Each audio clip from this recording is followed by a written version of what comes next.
So we have all heard about a lot about fly lines, and Cortland's been in the business a long time. And I wanted to start this podcast off at ground level. So, Richard, can you give us just a rough idea of how fly lines are made? And that'll get us started. Yeah, making fly lines is like baking a cake. It's like cooking a recipe. There's really like three components. The core, which is the internal structure of the fly line, the glue, which goes on the core, which binds the core to the actual plastic, which you feel in your hand, which is tapered and gives it the ability to float, to sink, and has like the overall taper to do what the line is designed to do. So really those three things in combination make up every fly line.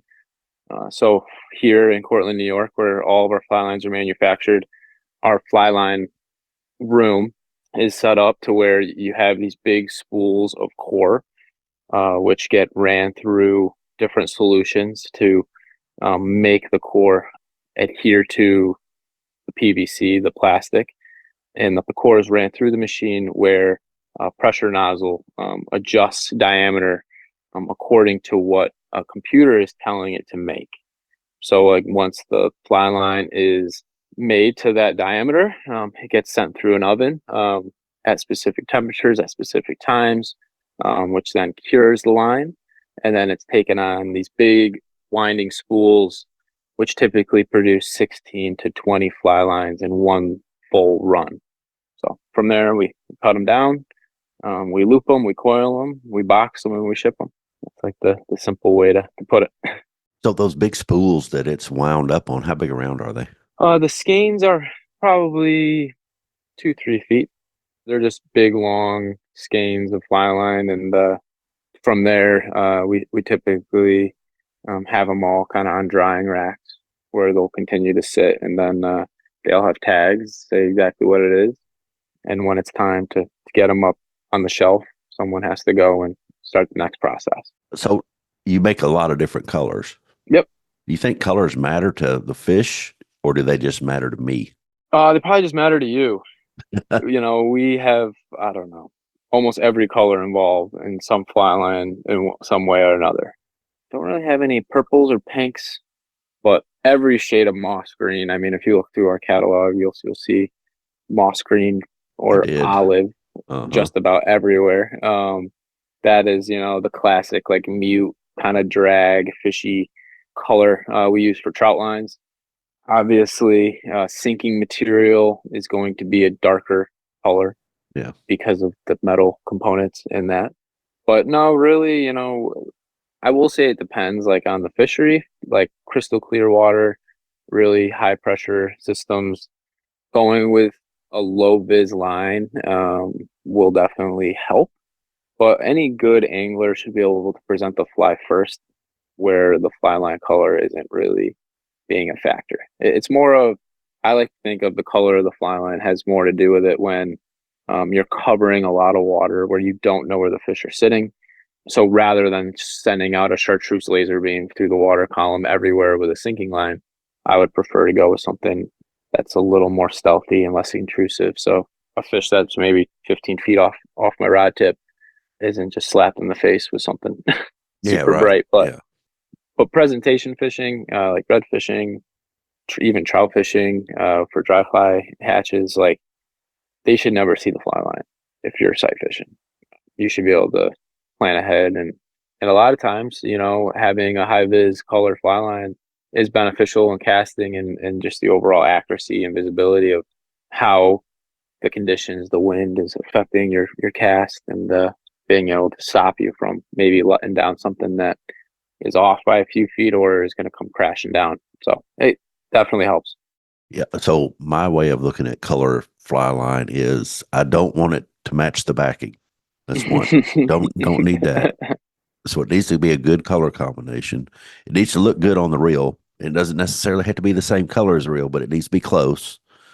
And on my own personal stuff, I've got like I had my best friend made me a blue fiberglass rod, and those glass rods are beautiful. And I was like, okay, I've got to have the right color blue line. I don't care who made it. It just has to be the right color because I know I'm going to fish that rod about once a year. Yeah. Anyway, that's how I look at colors of fly line. So what you just said might curve my thinking just a little bit, but I don't think it's going to completely change. I might be selling a bunch of reels here soon to get the right color reels. Who knows? So you can Yeah. see how I mean, technical I am. right now is probably a good time to buy some reels.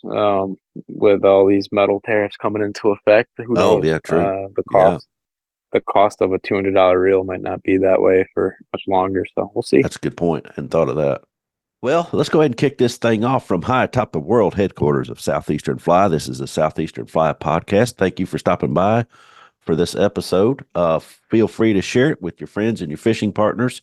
Hit the like, click the follow buttons. Sign up for the Southeastern Fly newsletter and get a jump on upcoming events and episodes. It's available in the show notes right wherever you're listening. So, who is our guest today on this episode about fly line technology? He lives in Cortland, New York. He's a sales director for Cortland Line Company. You can find him at cortland.com. Please welcome to the Southeastern Fly podcast, Richard Nicoletti. Richard, thanks for stopping by. Yeah, anytime. Thanks for having me.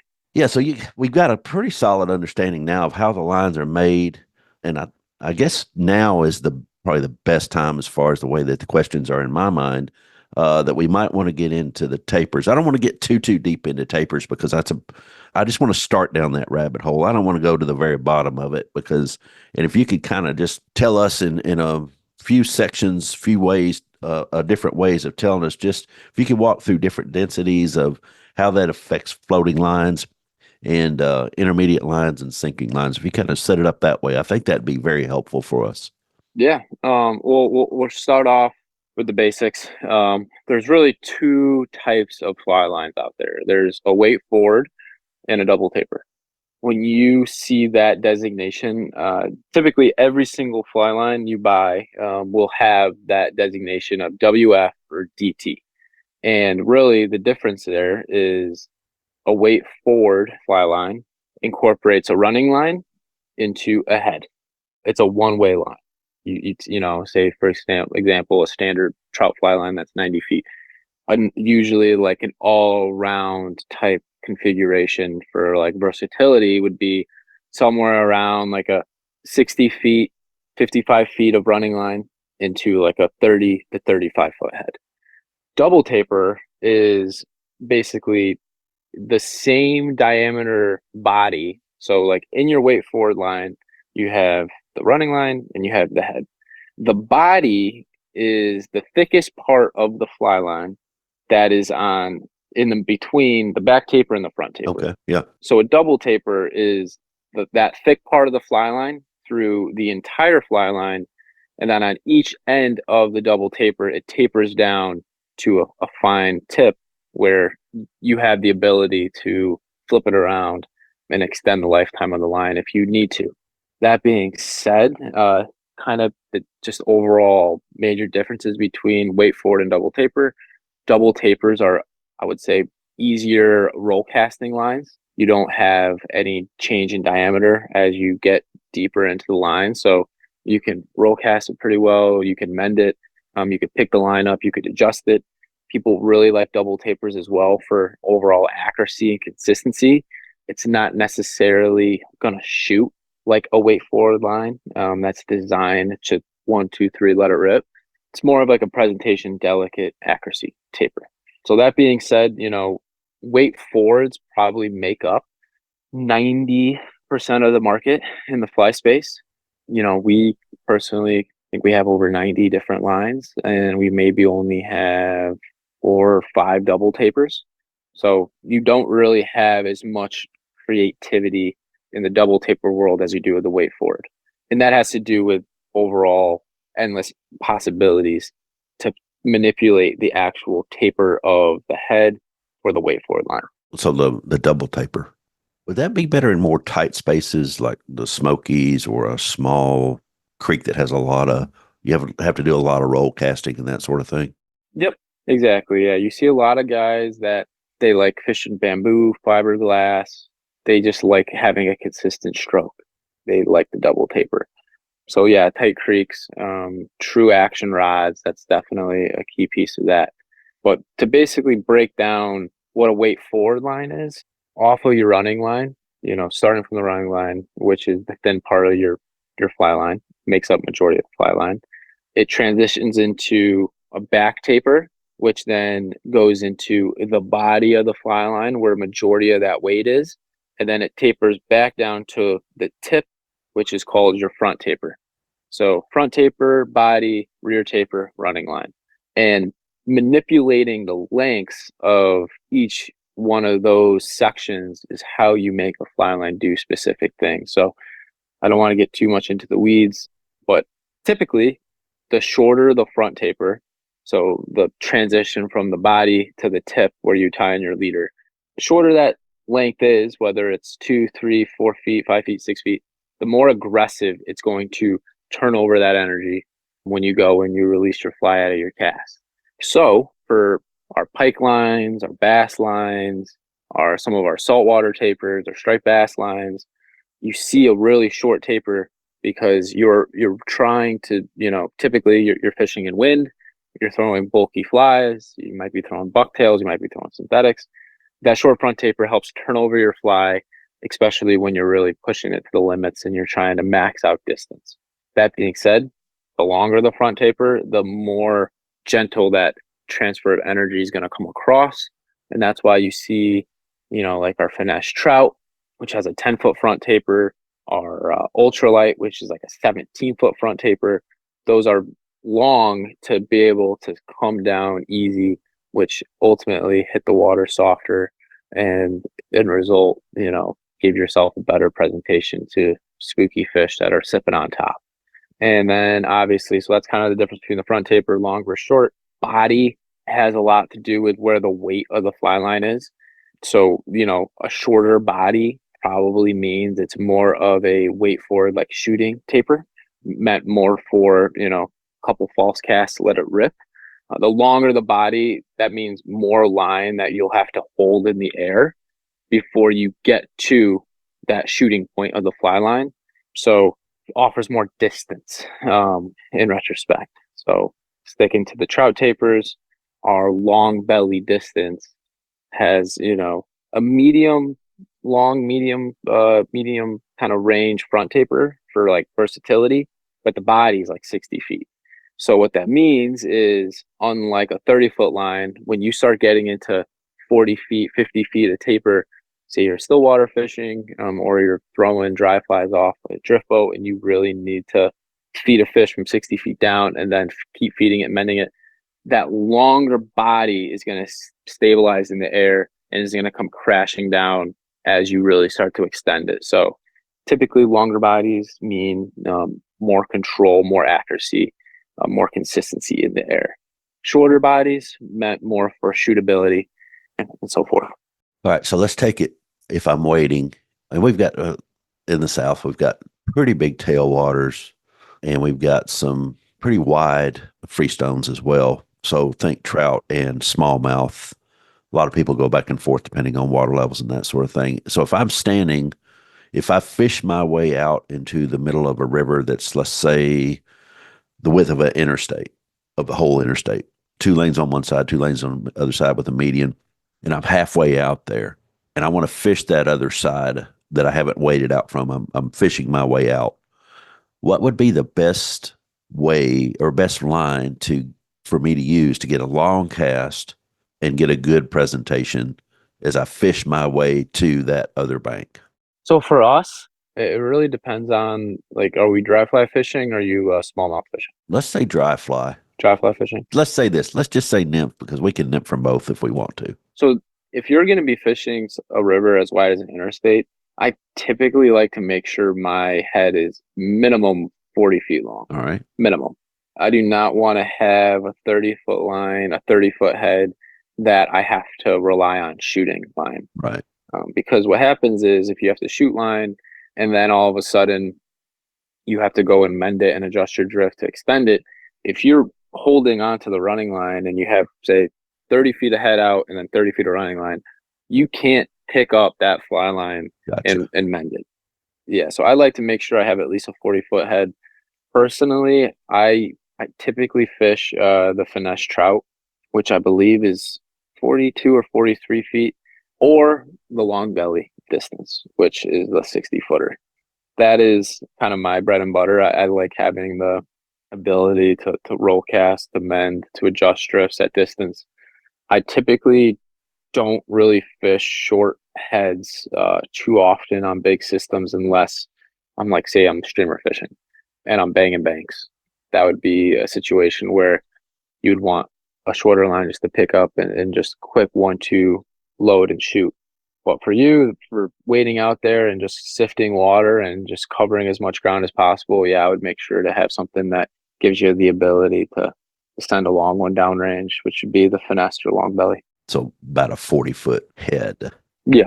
Which makes sense. If I pick that up, I'm picking up a little bit ahead if I can. Let's switch over to sinking lines just a second. I don't want to spend a ton of time here, but let's go back to in a boat, banging banks first, and then I want to switch over to just swinging streamers because a lot of folks do that. Mm-hmm.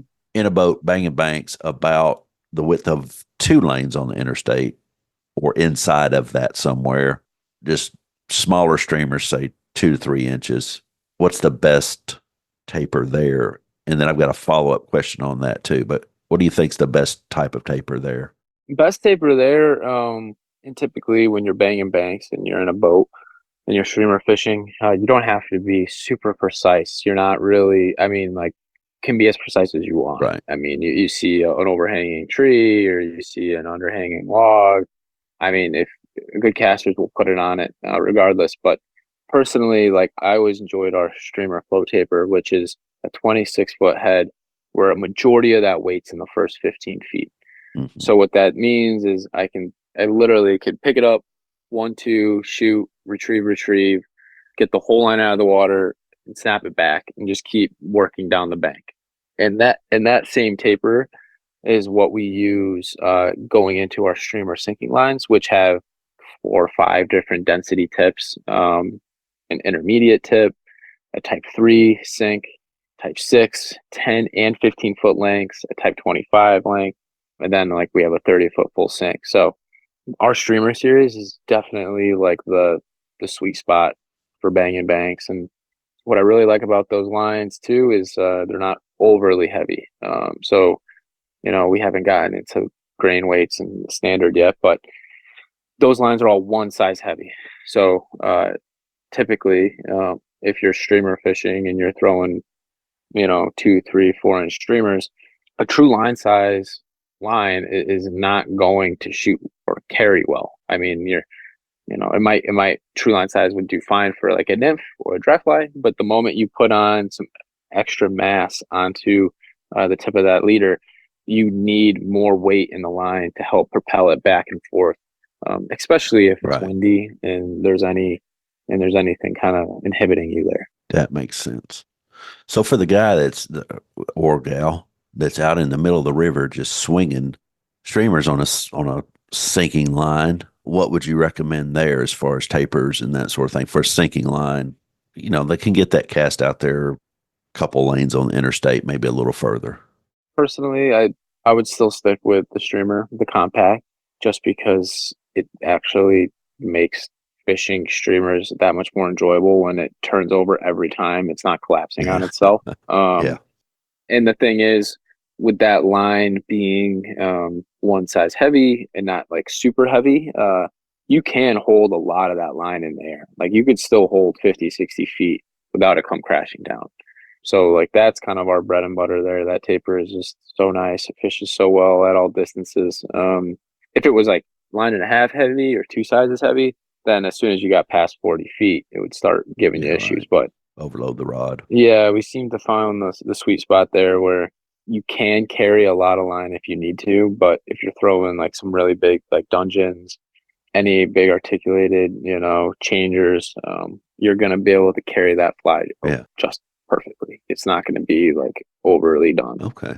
I use just a level line and it sinks 6 inches per second that y'all had. That was, gosh, I've got 2 rolls over there that I'm going through. I try not to put on new line every year on those because it doesn't, it's sinking line. I don't, as long as it's not cracking or somebody hasn't rolled it on the floor too Yeah. much, it's still going to work. But now I'm starting to think, well, I get a lot of complaints about it being that thin, so thin. On my Hmm. personal stuff, I'm using it. That's what I'm using every time. But some people don't like that thinness of it. They can't wrap their mind around why I want it thin that it'll sink through the water just a little bit quicker without being, so big that it overloads the rod. So you got to be careful there. But I am interested in some of those sinking lines we're getting out of streamer season now, of course, but and into more into hoppers and stuff like that. So yeah, I'm interested in that. But let's move on.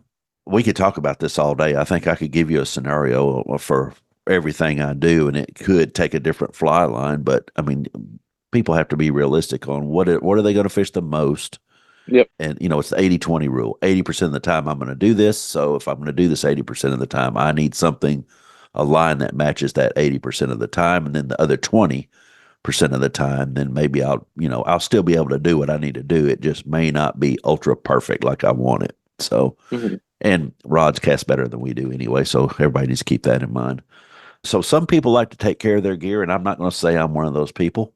I do take care of it, but it seems like when it's time to clean a fly line, like really clean it, I toss it in the garbage and put new on. It's just, I know you appreciate that, but my gear is kind of like my lifeblood. So if it does get dirty like that and it's time to clean, it's probably in all fairness, been rubbed on the floor of the drift boat, with somebody's feet trying to get it out from underneath them. And there's a lot of other little things that happen. But I want to get into the maintenance of fly lines. Can you walk us through the maintenance of fly lines, leaders, and include any tips? Because we want to understand line maintenance just a little better than the folks who haven't listened to this podcast. So if you could give us a little bit of that, that'd be awesome. So number one, the biggest issue I see when it comes to, so not even maintenance, like just prepping gear, people seem to like to spool fly lines in ways that causes a lot of internal twist. Mhm. So before the fly line's even fished, this piece of plastic is already holding a ton of twist on the reel. That isn't memory, it's twist. And how that happens is, growing up, like everyone that, bass fished or, is used to a spin rod, would be able just to take their spool, lay it flat, and with a spin reel, which goes, clockwise, Uh-huh. you would just put your spool upside down. So you're reeling in the line counterclockwise, which cancels out the clockwise rotation. So you have no memory. With a fly line reel, so instead of the spool going around like this for like a spin reel, the fly line's like this. If you load your fly line flat and the spool is just coming up, coiled up and onto your reel, you're putting an insane amount of twist in your fly line before you even fish. Okay, so let me stop you right there just a second. So you're talking about the person, sometimes me, that just lays that spool down on the floor flat. Yeah, absolutely. That is an absolute nightmare Okay, waiting to gotcha. happen. So all you have to do is just make sure, so like all of our fly lines are coiled Hmm. in a way where they're coiled vertically on themselves, right? Right. So you need to make sure you take that fly line off the same way. Okay. It's not like a spin reel, which is sideways. Right. It's vertical. So when you take your fly line and you have your coil pack on here and you put a piece of pencil through it and you ask your wife or your girlfriend or your friend to hold it for you, Yeah. if you see your friend go like Go this and hold sideways. it being lazy, you immediately yell at them and you say, "Hey, get that thing up." Because as the moment that fly line comes off like this, it's just you get like a full rotation of twist into like every foot. So first things first, make sure you're loading your fly lines on vertical. That is something that I feel like is kind of missed and is very important. The next thing to kind of keep going about twist. Yeah. Yeah. Say you have a bunch of twists in your line. Maybe because you're throwing a crippled dry that has one wing, or you're throwing a hopper that just keeps twisting in the air as you cast. And you see your leader really twisted. You can't miss it. I mean, you see tip is starting to bunch up on itself. You're in the boat, you see it at your feet, the line's starting to twist on itself. It's a really easy fix. So you could either do two things. If you're on a boat and you have say a floating line. I want to do this with a sinking line unless you're in deep water. Yeah. You dump out the whole fly line and you just drag it behind the boat without a fly, and you let that twist come out naturally. Okay. If you're on foot, all you do is you dump out that whole fly line off your reel, like in a line in grass. You start at the back end of the fly line. You take one hand on the line, one other hand on the line, and you snap it and like roll it down itself. Oh, yeah. And you start at one end and you go to the front. And then when you get to the front, you see the last like 5 feet's all crazy twisted. Spend a couple extra seconds there, and then you do it again. And then until you can work down your whole fly line, snap, like rolling it down like a lasso, and the line isn't showing crazy twist, you're back and running. Can you just let the line float down the river then? If stop the boat or you're waiting, just let it float down the river. Is that okay or no? Yeah, that will work. Yeah, I would say like the overall like laying out and walking down the line seems to be more effective for me. Yeah. But you got to do what you got to do. If you're on a boat and you can't get off on foot and you don't have a big field to do that in, yeah, like I would just hang it off the boat. Exactly what I was thinking. Yeah. Because there's a couple places that most of these rivers don't have that. Yeah. And that being said, like that whole idea of like laying the whole fly line out is also a great way to do like a 2-step like maintenance. So like you'll lay the whole fly line out, you work down the whole fly line, make sure you're not having any twist on there. And then all you do is you take like a fly line cleaner pad. We have pre-soak pads. We have like solution in pads. Put a little dollop of the solution on there. You start at one end and you just pinch it and you slide it up the line every like 15 feet. You rotate the pad so it's hitting a new suction. And then that's literally all you have to do to clean the line. Like I see a lot of people go crazy with Dawn soap and their sinks. And I personally don't think it has to be that complicated. You literally just have to remove the surface dust and grime that gets on the line. That is what inhibits floatability, shootability, handling, makes the line get sticky, makes the line grab itself, twist. If you can keep your line dirt and like grime free, you'll be amazed on how much better it performs in the boat everywhere. So yeah, that's really the big one there is just keep the line clean, keep the twist out of it. And, you know, the last thing I have to say about twist is if you don't know if it's memory or twist, do not stretch it until you know. Because if you have twist in your line and you're looking at it and it's all coiled up and it's like through the guides and you're like, oh man, that looks like memory. And you go and you hammer on it. All you're doing is setting the twist into your line even more. So you really want to make sure you do some sort of maintenance to try to remove the twist and then you could stretch it. So that's kind of a big thing that I noticed too is some saltwater anglers that get crazy twist, whether it's a fly, whether it's a gummy minnow, whether it's they're just casting stroke, whatever it is, they go and hammer on the line to stretch it to make it go flat, and it just physically can. It's not a problem. So that's kind of that's definitely like something that we've noticed is a recurring issue, and I don't know how often you've seen this too, but you're fishing off your boat and say you're casting 40, 50 feet, but you want to cast 70 feet. But you're not timing your cast perfectly every time you cast 70 feet. So what that means is you have about 20 feet or 10 feet of line at your feet that's not shooting through the rod. Every single time you don't clear your fly line, you leave some slack at your feet, you're throwing twist into that line. So we always try to encourage, like, don't keep excess line at your feet while you're fishing off a boat because your casting stroke in natural is going to be throwing half turns. Yeah. And all that twist ends up in the slack. It doesn't end up in the main line, it ends up in the slack. And then next thing you know, you have a crazy, like, monkey fist knot and you're like, what the hell happened? And I mean, it's happened to me many times where I want to cast 80 feet, I want to cast 70 feet, and I've done it that bank, but it's not happening every time. So I end up like throwing a bunch of twists in my line, and that's, ultimately going to give me an issue down the road. So I was talking to a guy that comes up from Texas and fishes with us. He brought his wife, Jim, brought his wife with him. And we were talking about this episode day before yesterday. And he said, ask that guy how how to get all the twist out. And I said, I'm going to, because he was, like you said, getting those monkey knots. That's a good explanation, like something you cannot get out unless you just stop. Yeah. And we were trying to reach some places, and I kept saying, just spool off a little more line, so that you can get there, because he was locking up, and he's not the only one. But anyway, so he spooled off maybe a little too much, and I was like, it'll be fine, just leave it there. And then 10 minutes later, it's a jumbled up mess, and he's picking at it. I'm like, well, just give it to me, and then I untwist it and do all that stuff. But that whole segment, I guess, was for us, me and you, to try to remember next time y'all come up. I knew someone needed to hear it. Yeah, there's a lot of guides out there that need to hear it, including me, and a lot of people that fish off of boats, that need to hear that. So good. That was real good.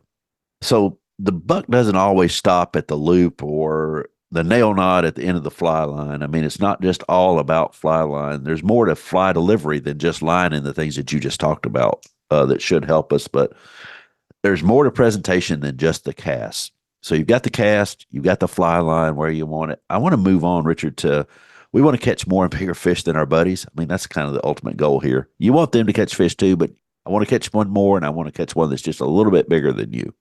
Honestly, we're a little selfish. I mean, we're all kind of that way.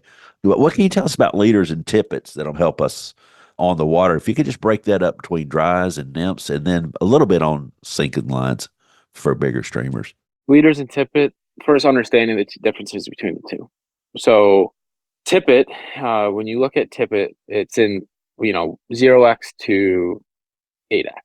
And what that means is whatever x it is in relation to the inverse out of 11 thousandths of an inch. So kind of you're like, what does that even mean? That sounds crazy, but it's pretty simple. So starting from 0x, which is the largest size, that's 11 thousandths of an inch. Okay. 1x is 10 thousandths of an inch. 2x is 9 thousandths of an inch. So whatever x you have, you subtract that from 11, and you have the actual diameter of the tippet. So 5x is 6 thousandths of an inch. And why that's important is because at the end of the day, diameter is like truly the only thing you can really go off of when you're building leaders. So tippet, unlike leaders, is measured off of what this thousandths of an inch I'm referring to, but the break strength is on straight pull. Right. It's not strength. So for example, like our fluorocarbon, ultra premium fluorocarbon 4X, the label says 8.4 pounds. People are like, holy crap, like 8.5 pounds? That is like the strongest 4X ever. And what they're coming from is like a conventional world where they fish 8-pound fluorocarbon leader for bass or on their spin rod, whatever. So then they buy our 4X because it says 8.5 pounds, and it just starts breaking. And they're like, what's going on? This is 8-pound. Well, leader material is judged off of knot strength, not straight pull. So if you were trying to match up diameters from tippet to leader, you'd have to go with our 6-pound fluorocarbon XTR, which is 7 thousandths of an inch, which is in terms the same diameter as the 4X. So that being said, really understanding if you are someone that comes from the trout world, honestly, like bass fishermen, striped bass fishermen, musky fishermen, we don't use X sizes at all. I mean, hardly ever are we like ever even thinking about 0x, 1x, 2x, 3x. Right. It's all pound test. It's all leader material. It's 80 pound to 60 pound, 40 pound to 30 pound to 25 pound. So really looking for an advantage over your buddies, just making sure you have the right size leader or tippet for the situation goes a long way. So like, for example, if you're bass fishing and you see that, your 2X says it's, 10 or 11 pounds of pressure, whatever it is, you need to be able to think like this beautiful 45-minute fly eye tide. It's going on 9 thousandths of an inch leader material or tippets class. Do I want to fish it on 2X or do I want to fish 10-pound leader material? Right. Something that gives you a little more abrasion resistance. So the difference between the two, honestly, tippet is meant to be super supple, super just finesse, right?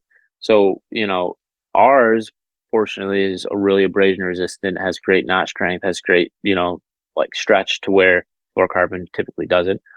So it gives you a little bit of grace, but leader material is typically harder in finish and more abrasion resistant. So really being able to pair up the two to get best of both worlds, where you have that stiff leader material in the butt of the taper that is going to turn over your fly, and then you present it with a softer material that maybe gives your fly a little more action, is maybe a little thinner, maybe has a little better stretch. It's all kind of goes hand in hand, and like building like the perfect leader. So, for us, when we dry fly fish, people will say, "Oh, fluorocarbon sinks. You can't use that for dry flies." Right. Maybe if you fish 2x for dry flies, but we're dry fly fishing with 6x, with 5x, sometimes 7 on the Delaware. So that stuff does not sink. I mean, in terms of its density to mono, sure, it's denser than mono, but when you're talking about a 4 thousandths of an inch or 5 thousandths of an inch diameter on moving water, it floats like cork. I mean, it's great. So what we do is we typically build majority of our butt sections, majority of our bulk of our tapered with nylon, with mono, and then we tip it with 3 to 5, 6 feet of fluorocarbon. And that's kind of the sweet spot for us. It's still on dries. You're still talking about dries. Yeah, Somebody out there needs to hear that. specifically dries. Yeah. Specifically dries, like, sure, like nylon butt section, but you got to finish it with fluorocarbon. The whole idea of fluorocarbon sinks, so I don't fish it for dries, is we've never had that issue. The only time I fish all fluorocarbon is either like bottom bounce nymphing, where I'm like tight lining, like Euro nymphing or something, where I want to make sure my flies get down and they stay down, and I track it through the seam. I want everything to sink at the same rate, so I'll fish fluorocarbon. And then streamer fishing, like typically I just sometimes I don't even need to put a taper on there. I just throw 3 to 6 feet of whatever fluorocarbon I feel like I need that day. Whether it's sometimes I break it down. And, I'll go fluoro for streamer fishing, like maybe 30 to 20, or 30 to 20 to 16, whatever I feel like I need. But for the most part, I'm really using a lot of just a big combination between fluorocarbon and mono for the majority of it. Nice. I don't know how many people I've heard of we don't want to put fluoro on a dry. Dude, it doesn't matter. I think, I'm sure if you fished, larger sizes of tippet and you were trying, but you got to match the fly size. I mean, you wouldn't throw, a size 18 sulfur or BWO with Right. 3x or 2x. You just wouldn't. So, like, when you match up the right tippet size for the size fly, yeah, it floats great. Yeah. And you can tell when it's a little too big for the tippet anyway, or anything. And you can tell. You can just Yeah. tell because it'll die. It'll die before it ever hits the water. Yeah. Won't turn it over. Hmm. Wow, that's a ton of good information. Let's switch gears just a minute and let folks kind of get their heads about them. I know, I know that Cortland's been around longer than all of us probably, and we know that y'all are located in upstate New York, and I'm pretty sure I've bought enough Cortland line to. I know it's made a solid dent in my guide budget. Let's put it that way. Could you take some time and just walk us through the history of Cortland? Because it's been around so long, it's gone through some phases, I'm sure. Yeah. So we're located in Cortland, New York. That's where the name Cortland Line came from. Started off as like a outdoor sporting goods store back in 1915. Our founder, Ray Smith, was an avid outdoorsman. He loved hunting, he loved fishing. And around that time, I don't know what it was about this area in upstate New York, but it was just the braiding hub for the country. So Cortland Line was here. There was a company named Cortland Cable, and then there was like 3 other factories in this valley in the middle of nowhere in New York, all braiding, all doing stuff for textiles, for everything for the country. So I don't know if it was just where all the supplies was going. So people that lived in the town were like, screw it, they're already bringing up fiber and the braiders. Let's get some workers and let's start our own company. Like Yeah. that's what I think happened. So like where we're at in New York is like the braiding capital of the country back in like the early 1900s. So around like late 19 teens area, he loved fly fishing. He started to make silk braided fly lines. And these silk braided fly lines were used for like the world casting events, were used for casting competitions when fly fishing really wasn't really a thing in much of the country. Ray wanted to be able to start manufacturing fly lines. So that's kind of when we started messing around with line, was probably like shortly after 1915.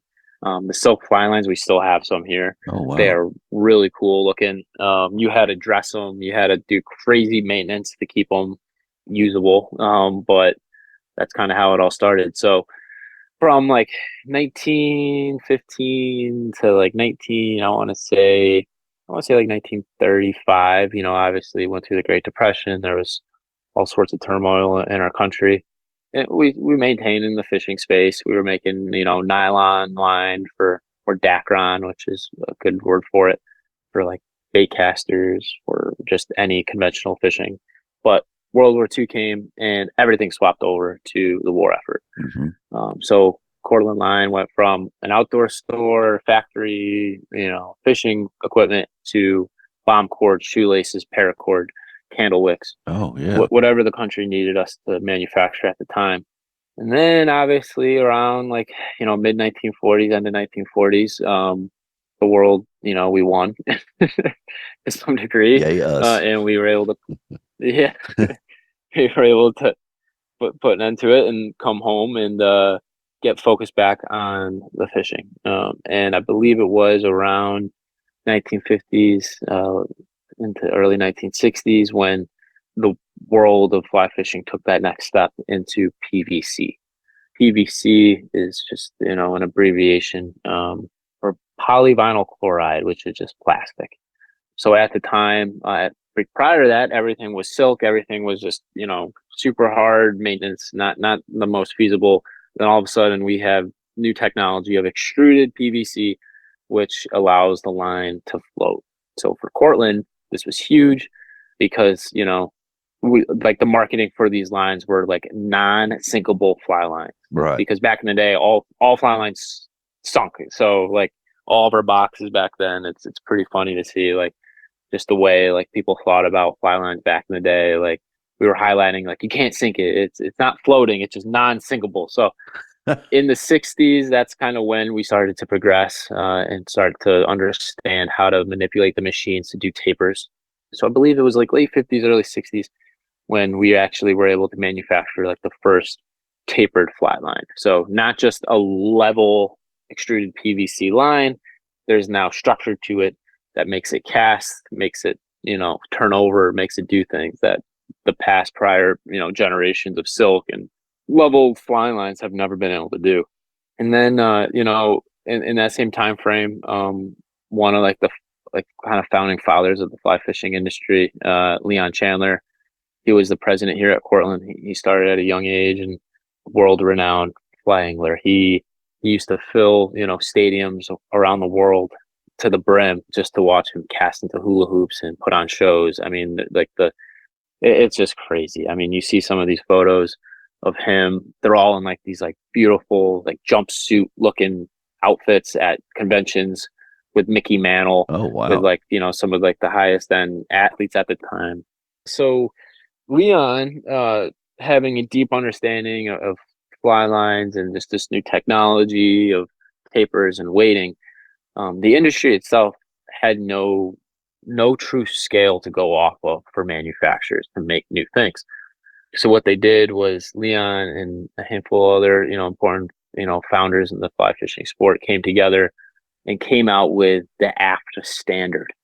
And the AFTA standard for fly lines means a 5 weight weighs 140 grains, a 4 weight weighs 120 grains, a 6 weight weighs 160. Yeah, like in terms of just coming up with a standard way to build fly rods and have the lines actually match what they're making. So that's kind of like the history there. It wasn't until the 60s we had that standard. And then once the standard came out, then, companies were able to make 8 weights, 9 weights, 10 weights, 6 weights, 4 weights, and it actually matched what the line manufacturers were making at the time. So everything jived. And that's kind of, yeah. And then like Cortland was huge heading into the 1990s. We were on top of our game. We had some just internal issues to end the 90s, early 2000s. We kind of put ourselves in an over leveraged spot. We got so big. We had so many companies now tied to the brand that we owned or we distributed, and like anything that gets too big, you kind of lose focus on what you're the best at, and that's kind of when Cortland kind of took a step down. And then it wasn't until 2014, 2015, our new owners came on board and decided to keep it all in Cortland, New York. Don't sell out overseas. And since then, I've just been reinvesting and building this brand back to where it needed to be all this time. So been quite the ride from the early 1800s. That is incredible that one company's been out. There are a lot of companies that have been around, 100 years in other things, Mm-hmm. but that's a pretty big feat. And you go as anything goes, you go through times of we're really good and we're on top of the world to we're almost a nobody. So we've got to make some type of change, Mm-hmm. add or take away or something like that. So that's pretty cool. Yeah. So we talked a little bit. You talked about the standard for fly lines. I think we hit on that. That's a good one. So let's get into some fishing questions. We've got a couple of friends that are headed up to upstate New York this year. Probably more folks that listen are headed up there as well. And I've never been there. I've got some friends that lived there for a long time, and a friend of mine would go up with them to visit his kids up there, and would talk a lot about how good the water was. And I've had a lot of folks come on the boat and fish with me that have fished the Delaware, which is what I hear is that's a finicky river. So, but I want to talk about for those planning to come that way, or maybe just even considering a trip up there. Can you talk about what water's available up in that area? So I would say like when I think of Central New York, I think of the Finger Lakes. And the Finger Lakes, where God's five fingers that came across and scratched giant deep pits into Central New York, and it's crystal clear water.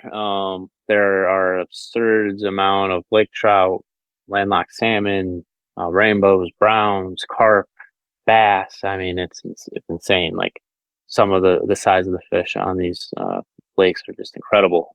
So the one that is probably most notorious for having everything is Cayuga Lake. So Cayuga is an incredible fishery.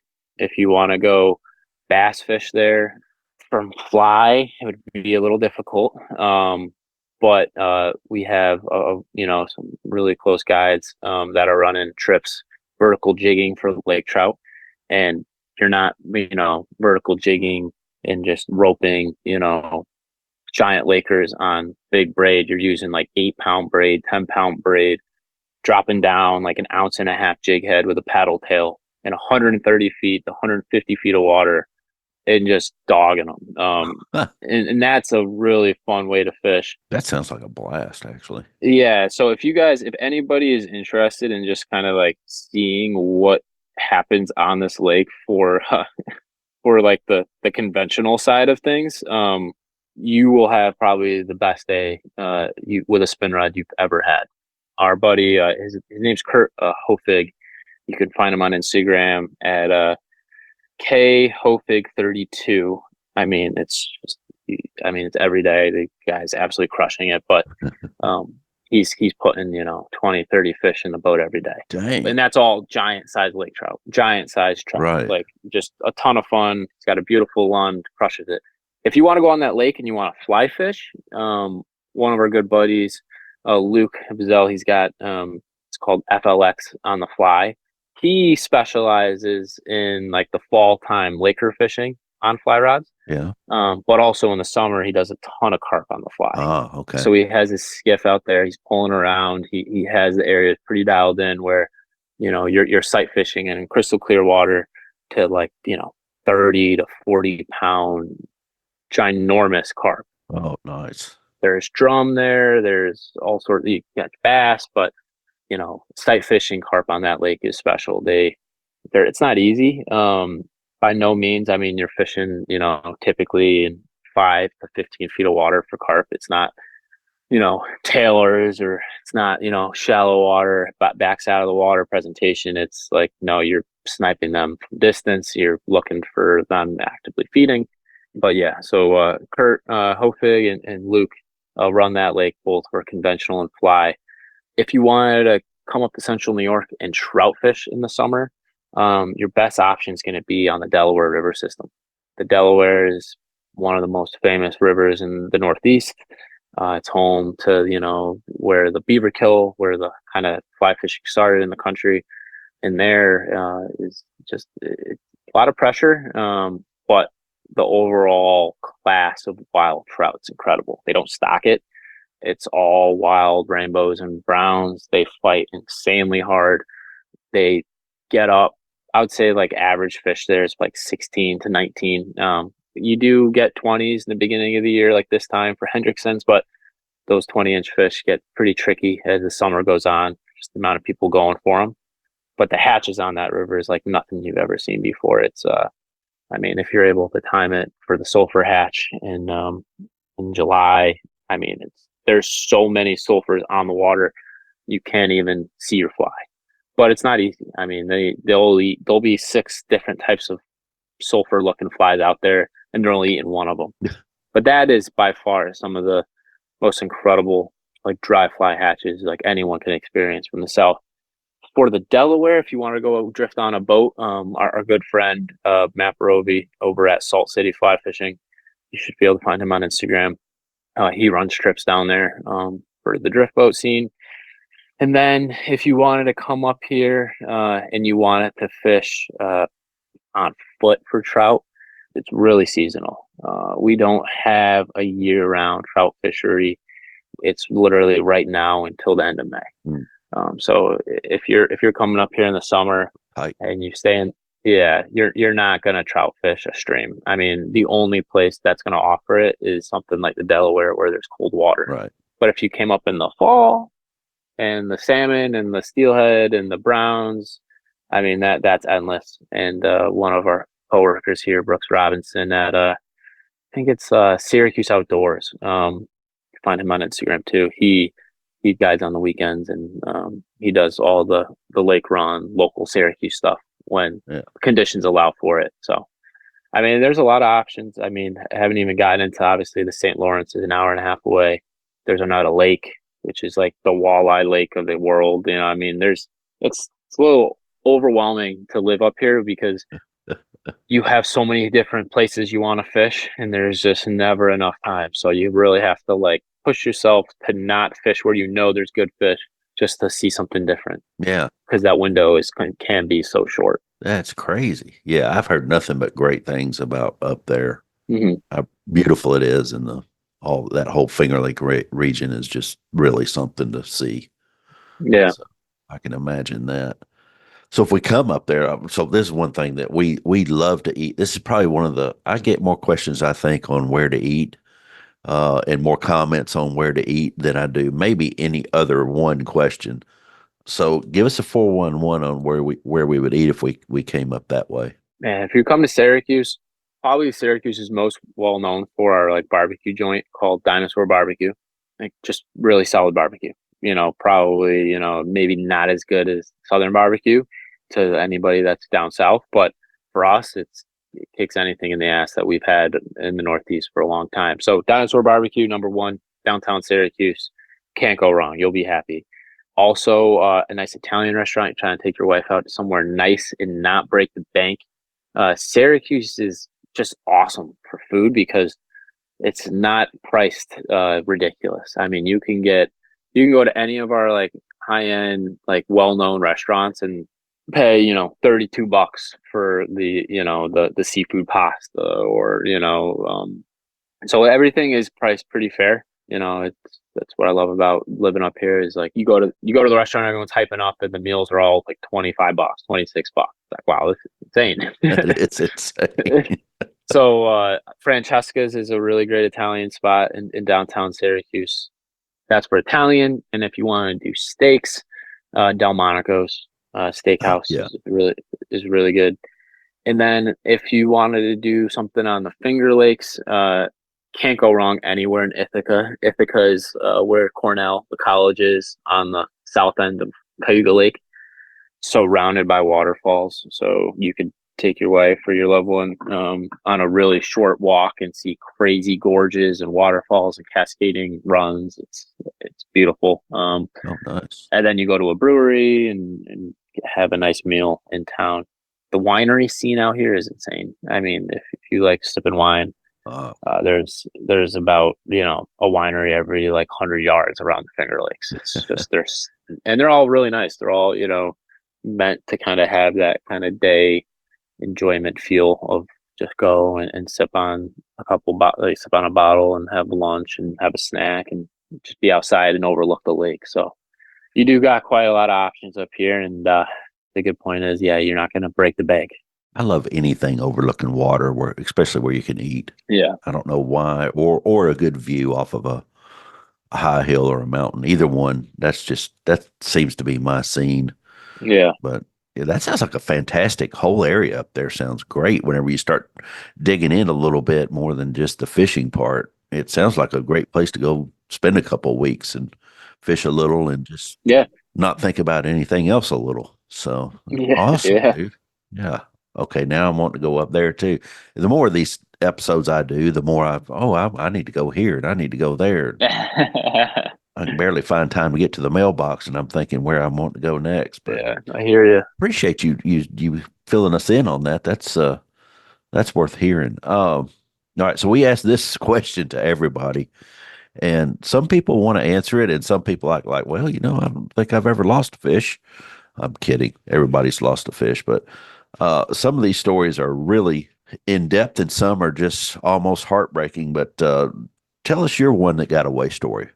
One that got away. So back when I was like just getting into ice fishing, I was in high school and I grew up in Connecticut, Northwest Connecticut. And there was this weird, crazy program going on where for some reason there was a hatchery in Connecticut that was growing sea forel and brown trout, Yeah. which is the German strain of mega browns. Yes. And I came from the bass side of things, and so I fished a bass pond every day by my house and was really obsessed with bass. And then obviously I learned what trout were and started fishing rivers for trout, and I was just totally blown away. So the moment I heard that they put these 30-inch browns in this lake, we were there trying to cast from shore, try to do whatever we could, but it wasn't until ice fishing season when I could actually do it right. So I just got into ice fishing. This was maybe my third or second year doing it. I knew ice fishing for perch and bass and panfish was pretty simple. Flag goes up, you go over there, you set the hook. But trout is a little different. It's like a lot lighter lines, a lot smaller hooks, smaller bait. Have to get there really fast. They're known for taking a flag and just like dumping line and then spitting it. So knowing that, I was like feeling really good. I was dialed in. I caught a couple trout, and then I had one tip up that was like the lightest line, the smallest hook with the smallest bait in the shallowest part of my setup, and it was like 4 feet deep max. And I put this tip up a foot down. Wow. So yeah, a foot below the ice. So I'm not really not Right. expecting much to Yeah. happen here, but I wanted to cover my end and just be like, hey, maybe the recruit's been really shallow. Let's try it. Well, sure enough, that flag goes off. I check it, and it's one of these like 30-inch sea forellins. And this was like kind of when I was still new to trout fishing. And I just remember pulling on this trout, fighting it to the hole, and then just washing it like shark by the hole like 8 times. Oh. And I was fishing like 4 pound mainline, and I just couldn't stop the fish to come up the hole. And then eventually Oh. he pulled, and I was devastated, and I never caught another sea forellin. And yeah, that was a tough one. But I just remember the pure shock of just like looking down the hole and seeing a trout like backside like this big, just Huge. like the Yes. back of the trout was the same size as the hole, and and, I, and we just absolutely lost it. Exactly. Yeah, but and now I don't know if Connecticut ever did that again, but it was just a fun experience. And now, obviously, I've got more into fly fishing as I gotten older, and we do the walleye and we do the perch, the crappie, but still haven't caught a big trout through the ice. There's not many places for us up here that freeze enough to do it, but one day. Wow.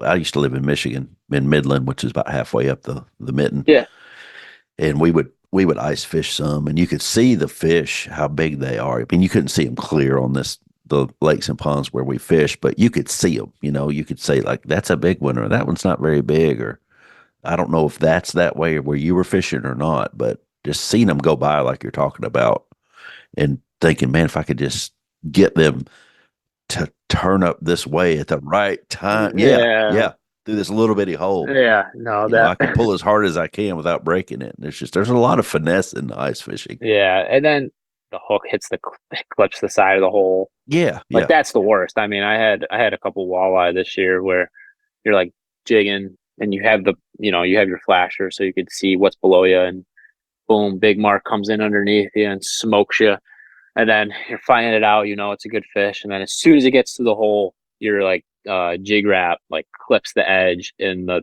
fish just like immediately just Yep. shakes his head and He gone. yeah, that So that true. sucks. That sucks. Oh, yeah. Walleye's worth fishing for, especially in the cold Hmm. when the water's super cold. They are, I don't know if you eat them or not, but Oh yeah, they're a eating fish. That's for sure. absolutely. We get some below one of the dams here, and I guess we probably the biggest one we caught was just over 20 inches. And I'm just like, no, no, you're not taking this one because I want the chance to come back and catch it. But I sure would like to eat it. It probably tastes like garbage, but Yeah, since it's so big, but still, and we catch some smaller ones too. Those are the ones, like 15, 16 inches, something like that. That just is the perfect plating size. yeah, But yeah. Well, golly, that's a ton of great information, Richard. Dang. Well, what do you say we close this thing out? yeah. That was a lot of fun.